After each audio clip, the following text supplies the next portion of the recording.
Okay, Greg Silva, we are into February. We're towards the end of February, third or fourth week, and we're still talking about self-discipline. The first lesson that we shared with the kids at the beginning of the month was have active self-discipline. So active self-discipline is just making sure you get things done.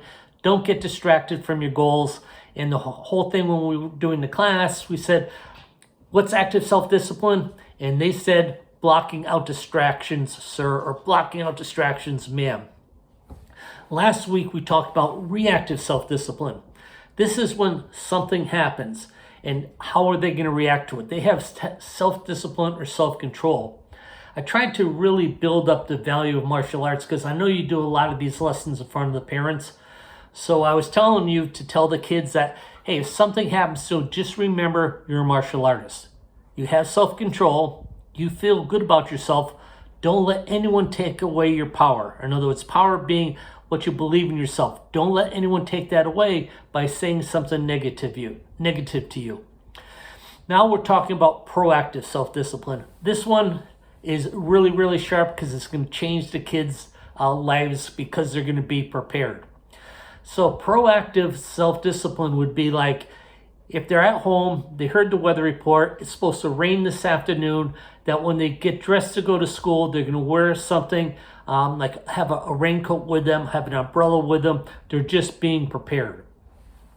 Proactive self-discipline would be, hey, I want to be able to defend myself. I'm a martial artist, and I know there's a lot of trouble in school, in the hallways, especially when people go up and down the stairs.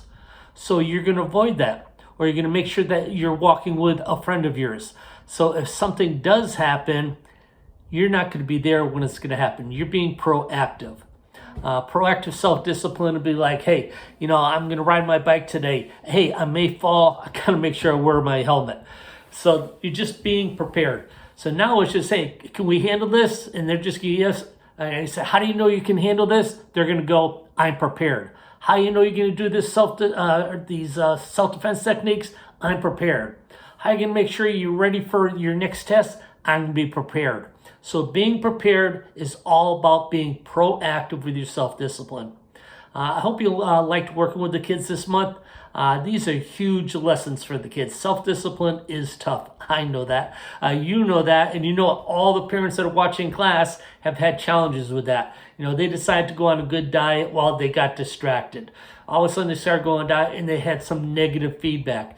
They had some diet and they didn't prepare their lunches when they went to work. So they're used to this, but they probably don't have those labels. By giving labels to things, that really helps break down that self-discipline. So you're not just saying, hey, self-discipline is doing what you know you're supposed to do without being told, which is true, but there's 3 different areas. When you break it down, it's easier to comprehend and it makes more sense.